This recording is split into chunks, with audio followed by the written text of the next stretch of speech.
বর্ষার সঙ্গে লাফিয়ে লাফিয়ে বাড়ছে রাজ্যে ডেঙ্গি আক্রান্তের সংখ্যা। ডেঙ্গু আক্রান্তের নিরিখে এখনো অবধি শীর্ষে রয়েছে উত্তর 24 পরগনা।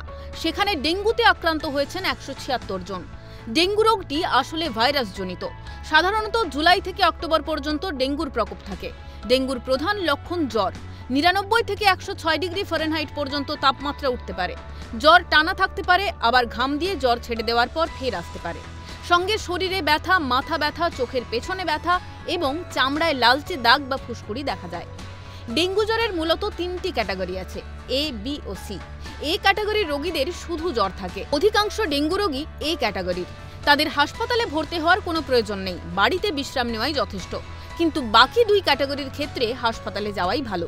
আপনি যদি ডেঙ্গিতে আক্রান্ত হয়ে চিকিৎসকের পরামর্শে বাড়িতে থাকেন, সেক্ষেত্রে কি মেনে চলবেন দেখুন এক নজরে। পর্যাপ্ত বিশ্রামে থাকতে হবে, প্রচুর তরল জাতীয় খাবার গ্রহণ করতে হবে, ডাবের জল, লেবুর শরবত, ফলের জুস এবং খাবার স্যালাইন পান করতে হবে একটু পরপর। ডেঙ্গু জ্বরে আক্রান্ত হলে গায়ে ব্যথার জন্য চিকিৎসকের পরামর্শে ওষুধ সেবন করতে হবে। অ্যাসপিরিন, ক্লোফেনাক, আইবুপ্রোফেন জাতীয় ওষুধ সেবন করলে রক্তক্ষরণের সম্ভাবনা থাকে। এছাড়াও জানলা এবং দরজায় মশারি লাগিয়ে আপনার ঘর মশামুক্ত করুন। মশার কামড় এড়াতে ফুলহাতা জামাকাপড় পরতে হবে।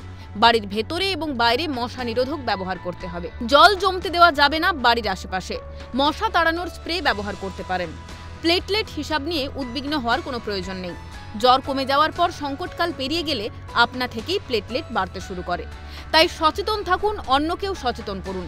সচেতন থাকলেই রোগ সংক্রমণ অনেক ক্ষেত্রেই রুখে দেওয়া যায়। তাই ডেঙ্গিতে আতঙ্ক নয়, সতর্ক থাকুন আর ডেঙ্গিকে ঠেকিয়ে রাখুন বহু দূরে। ক্যালকাটা নিউজ।